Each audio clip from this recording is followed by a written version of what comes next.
What's up, you Wolfstaar? It's your boy Kooks, and welcome to Wolfstaar, helping you be the best you. So in today's video, I'm going to be talking about how and why failure, pain, and defeat are good for you. In today's video, I'm going to be covering society's perceptions of failure, pain, and defeat, how they are good for you, and some practical tips you can use to make them into really powerful growth tools for yourself. So in our society, oftentimes when we grow up, failure in particular is seen as a really bad thing. You know, you go to school, you do your exams, and failure is this thing, just don't do it, don't fail, you have to pass. Well, in actual fact, this is just the complete wrong way to be looking at things. Even defeat, let's say you played some sports growing up or you play sport now, defeat is perceived as a really bad thing. And though, yeah, it can be painful when it happens, it's actually a blessing in disguise, as is failure. And the same goes for pain. Now, this could be pain from a relationship, pain from something that you're going through, just pain in general. You might have some physical pain. And really what it is, it's an opportunity for you to look at that and say, you know what, something's going on, it doesn't feel nice for me, and I need to figure out what that is. And sometimes it could be really obvious. Let's say it's a breakup, and that breakup is causing you a lot of emotional pain. And I'll go into it later, but once you start delving into it, there can be a lot of opportunities for you to start to analyze what's happened, why, and really how to learn to grow from it. Now, as we get into it, the reasons failure, pain, and defeat in particular are good for you, and how you can use them to become ultimately a better person if you choose to, is that really what they do is they start to reveal, only if you're looking for it, they start to reveal opportunities for you to identify weaknesses and areas for you to grow as a person. Now, this is really powerful if you choose to take it on board, because ultimately, as I said, in our society, failure, pain, and defeat are often seen as really negative things. Whereas in truth, and in my world especially, failure, pain, and defeat are as powerful and as important and as good as victories and pleasure and all the other good things. So a great example I can give you is that a few days ago, I was watching Conor McGregor's documentary on Netflix. Now, if you don't know who Conor McGregor is, he's one of the biggest sports personalities in the world. He's an MMA fighter. He moved into the boxing ring recently and fought a $100 million fight. And he basically came up what was perceived from nothing to become an overnight sensation. But if you watch the documentary, you'll see that he's put in so much hard work, so much dedication. He had his mind in a certain way to be able to reach the heights that he's reached. Now, along the way, you see him just winning. He's winning from a materialistic point of view. He's winning in his relationships. He's winning fights in the ring. And this guy is fighting hard. He's getting punched up in the face. And it's really engaging to watch and to see him go through this journey. And then it starts to build up to his fight with a guy called Nate Diaz. Now, Nate Diaz is a badass. He's a tough fighter from America. And Conor McGregor's giving it his usual bravado, his usual confident self. He's training hard, and he goes into this fight believing in the same way that he's always done that he's going to win. And ultimately what happens is he gets defeated for the first time in his career, and afterwards you just see him processing what's just happened to him. And really what's happened to him is, when you watch the documentary, is that he sits there and he's being asked about how he feels and all the rest of it. And remember, this guy's just been on an upward trajectory.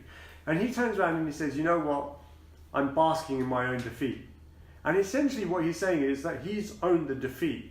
It's almost as if Nate Diaz hasn't beaten him, is that Conor McGregor is owning this defeat and it belongs to him and he basks in it. And ultimately what happens is he then goes away.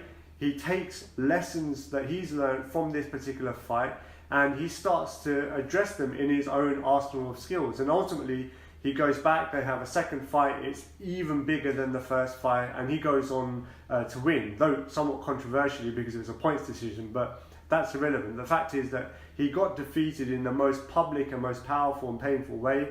He went away, he took the lessons that he needed to learn, rebuilt himself up to be a bigger, stronger, better person, came back and then went on to victory. I mean, my own example would be one of my businesses. Now, for some time now, I looked at my business and I thought to myself, you know what, it's not as successful, it's not as big as I had perceived my own definition of success to be. And you know, I had to really take ownership of that, and I perceived that particular business and where it was as a bit of a failure. You know, it hadn't reached the heights that I wanted it to reach. And ultimately what I had to do was look at that failure and say, look, what part did I play in it? And really it was all me. It was all of the decisions that I made and the choices that I made moving forward. You know, it was the team that I decided to put in place. It was the products that I chose to sell as a part of the product range that we had. It was the marketing decisions that I took, the investment decisions, the way in which I chose to use the money that we had in the business. And ultimately, once I took time to step back and own that particular failure that I'd gone through in that particular business, and make the changes that I needed to change, the business started to change rapidly. And I'm talking within a matter of days and a matter of weeks, because I was able to address what had gone wrong, own the failure, and start to put it right. And you know, literally we haven't turned around and looked back at it, because it's just been growth moving forward for a particular product that we launched because of that analysis and because of that decision making. So really it's a powerful situation to be in, that if you have faced failure, if you have faced some defeat, or you face some pain, you can look at it and take on board lessons that are going to ultimately make you a better person. So to conclude, here are 3 tips that you can take away and start applying to your own life, and in particular to failure, pain and defeat that you might be feeling or you might have gone through. The first tip I can give you is for you to own that failure, own that defeat, and own that pain completely. Don't give it to anyone else. Don't start assigning blame. Own every single component of it. The second tip I can give you is to identify the contributions you made toward that situation occurring. Now, it might well be that the situation that's happened is only 5% your contribution, and that's okay, but you have to own that 5% fully, because then when a situation like that might occur in the future, you'll know that you've taken the steps to make sure that you've not contributed anything to it, and if anything, you've just become a positive from that negative situation.